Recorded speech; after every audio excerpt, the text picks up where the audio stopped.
This is one of your favorites, guys. Zog.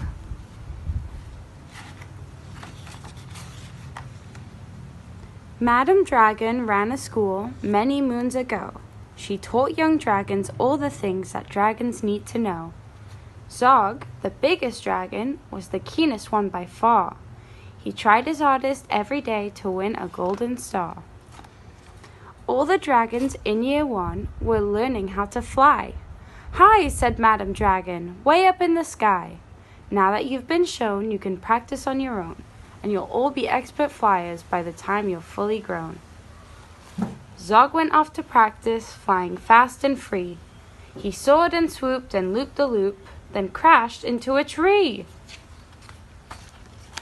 Just then a little girl came by. "Oh, please don't cry," she said. "Perhaps you'd like a nice sticky plaster for your head."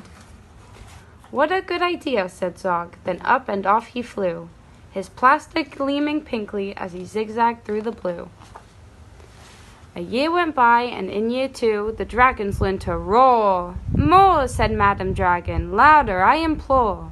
Now that you've been shown, you can practice on your own, and you'll all be champion roarers by the time you're fully grown."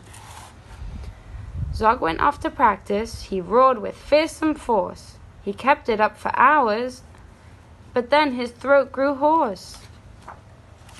Just then the little girl came by again. She said, "What rotten luck! Perhaps you'd like a nice soothing peppermint to suck."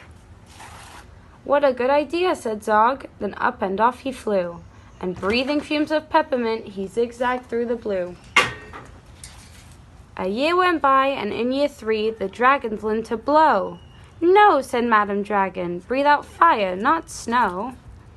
Now that you've been shown, you can practice on your own, and you'll all be breathing bonfires by the time you're fully grown."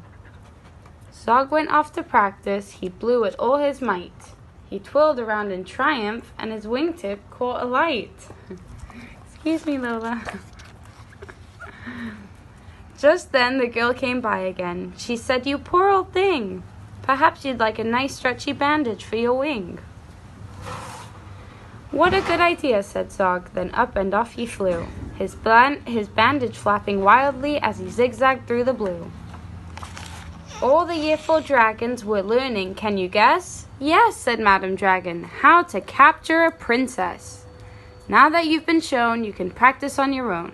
You'll need to capture hundreds by the time you're fully grown." Zog went off to practice. He tried and tried and tried, but he simply couldn't manage. "I'm no good at this," he cried. "I'll never win a golden star." Just then he saw the girl. "Perhaps," she said, "you'd like to capture me. I'm Princess Pearl." "What a good idea," said Zog. Then up and off he flew, the princess gripping tightly as they zigzagged through the blue. "Ah," said Madam Dragon, "our first princess so far. Congratulations, Zog, my dear, you've won a golden star." Zog was proud and happy, and Pearl felt good as well.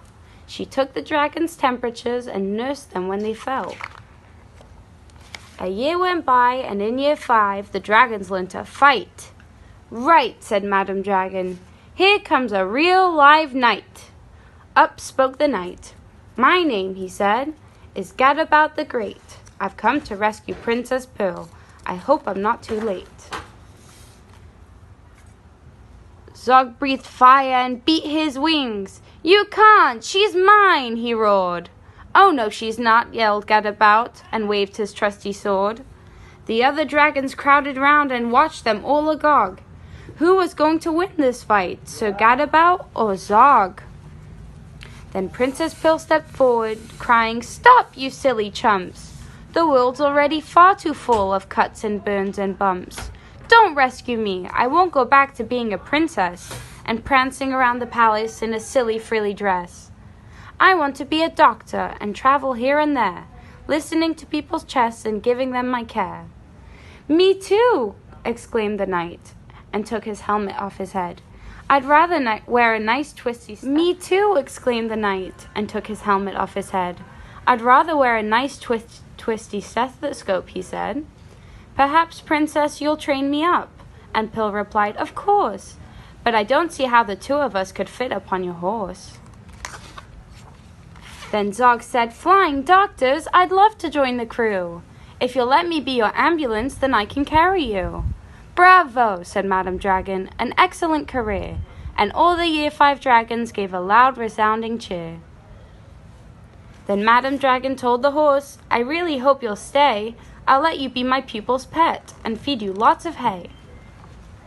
"What a good idea," said Zog. Then up and off he flew, the flying doctors waving as they zigzagged through the blue.